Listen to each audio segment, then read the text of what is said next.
Come along, children. Now we're going to have a little music.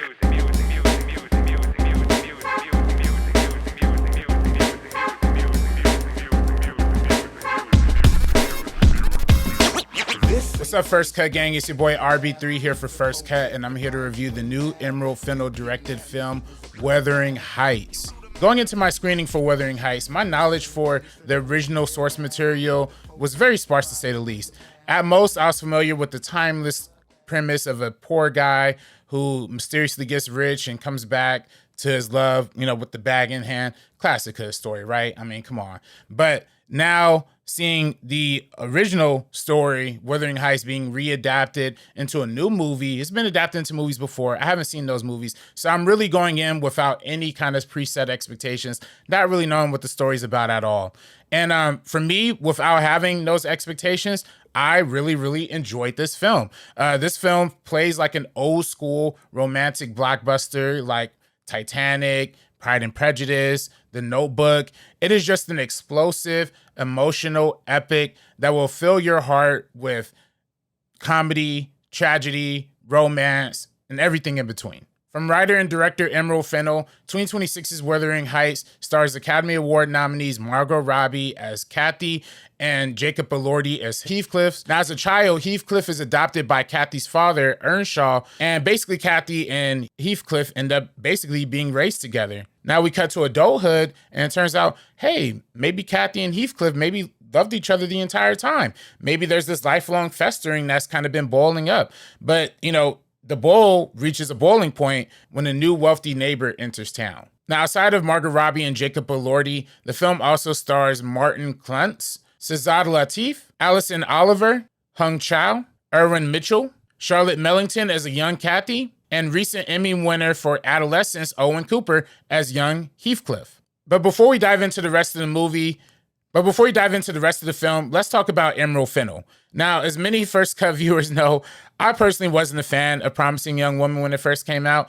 I thought Emerald Fennell's Oscar-winning debut was beautifully shot and chock full of potential, but it just kind of failed to live up to its intriguing premise.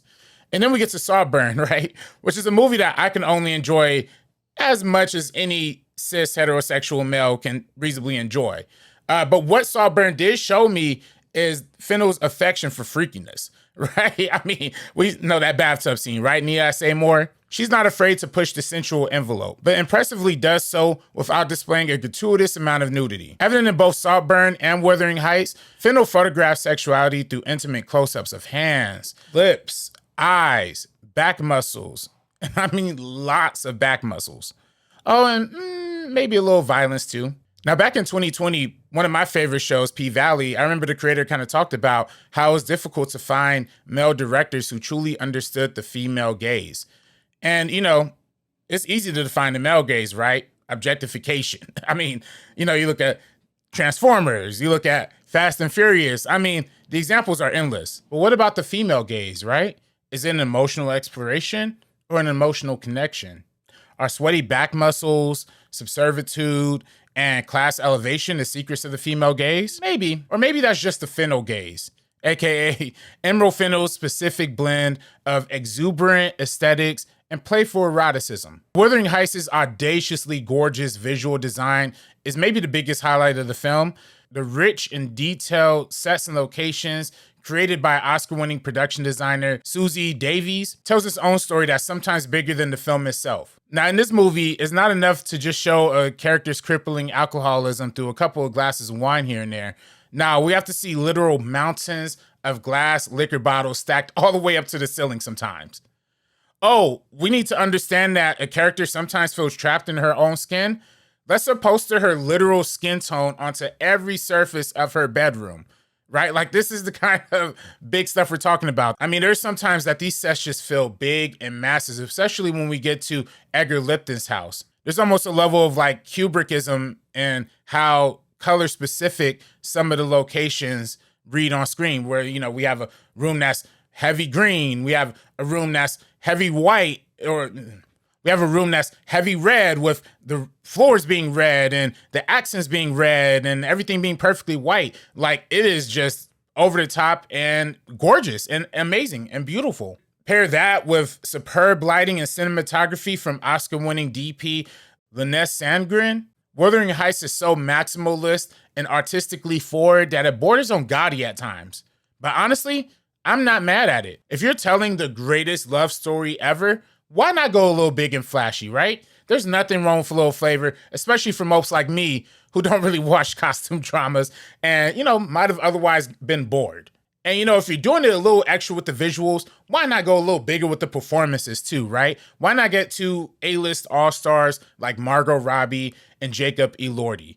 Now, their chemistry together in this movie carries the film to new heights. Robbie and Elordi feel like they've known each other for an eternity, which truly sells the idea of them being lifelong lovers. And just like in Frankenstein, Elordi relishes in his transformation from sexed up peasant to smooth player. Margot Robbie, on the other hand, is doing much more of the emotional work in this film, as we see how the toes of their fraught relationship really informs her perspective and the life choices that she's making. The duo does an excellent job drawing you into characters who aren't particularly likable, right? Because on the surface, Kathy is a spoiled, emotionally unstable, rich kid who just uses the people around her, honestly. And you see that through her companion, who Chau plays. And, we see a younger version of that too. And then meanwhile, Heathcliff is somewhat of a bitter manipulator, especially as we learn later on down in the film. Like, he's kind of getting over on people in a way that's kind of weird and nasty too. But the film does an amazing job showing you why these complexities make it hard for these complicated characters to love each other. Now, story-wise, I did expect a little bit more subversion going into it because of how it was marketed. And of course, Emerald Fennell, we know, is a very subversive filmmaker in a lot of ways. And, I think in all honesty, the subversion comes in how radically different it is from the source material. Again, I didn't know much about it going in. I did, after watching the movie, hop on Thug Notes real quick. If you watch that show, Thug Notes on YouTube, salute to you. That's why I be watching sometimes too. And the breakdown that he was giving was way different than the movie I saw. I mean, it was like 95% different, maybe like 85% different. But it was like, whoa, like this is not the same story at all. So I think, I was thinking it's going to be subversive, especially when you watch the opening of the movie. There's a big splashy opening that happens at like this hanging ceremony. Early 19th century, 18th century England and stuff, they used to be hanging people left and right. So we see that at the beginning. I thought, this really set the tone for something really subversive and weird and kind of a violent, cynical take on Wuthering Heights, right? And we see it a little bit in the beginning, and then there's some allusions to, they're doing hangings later, but it doesn't really come back as a plot element anytime later in the story, which is fine. I thought that's what this subversion was, though, and it just didn't happen. But it was a cool way to open the movie, kind of get you off your toes, like, what's really happening here? That sequence paired with the amazing music from Charlie XCX. I didn't even mention Charlie XCX so far. The music in this film also makes it a great emotionally epic romance picture that we've all been kind of dreaming of and wanting lately. Charlie XCX does an amazing job creating a soundtrack that's haunting, lingering, but also very enjoyable and easy on the ears to listen to, and really does sell you on this kind of fraught Victorian romance that we want to see work out, but is it the best idea to work out? The music tells another story on its own. That's what's so great about this film. The music tells its own story. The production design tells a story. The cinematography tells a story. The actors are telling a story. And it's all coming together for a film that is relatively pretty standard romance movie. I can't in good earnest say that this story is particularly groundbreaking, that I've seen something that I haven't seen ever in my entire life. I can't say that's the truth. What I can say is the truth is we're talking about a relatively simple story with excellent visuals, excellent characters, excellent dialogue, and excellent music. To me, it's a quintessential Valentine's Day movie for sure, and I highly, highly recommend everybody checking it out this coming up weekend. With that being said, y'all, it's your boy RB3. Check out Wuthering Heights. Let us know in the comments down below what you thought of this film.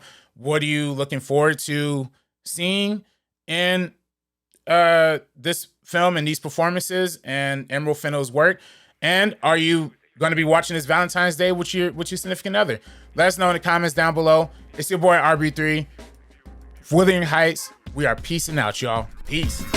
This ain't funny, so don't you dare laugh. With the 4/5 divide you in half. You getting at me equals a bloodbath. You do the math, take you out the equation. This ain't funny, so don't you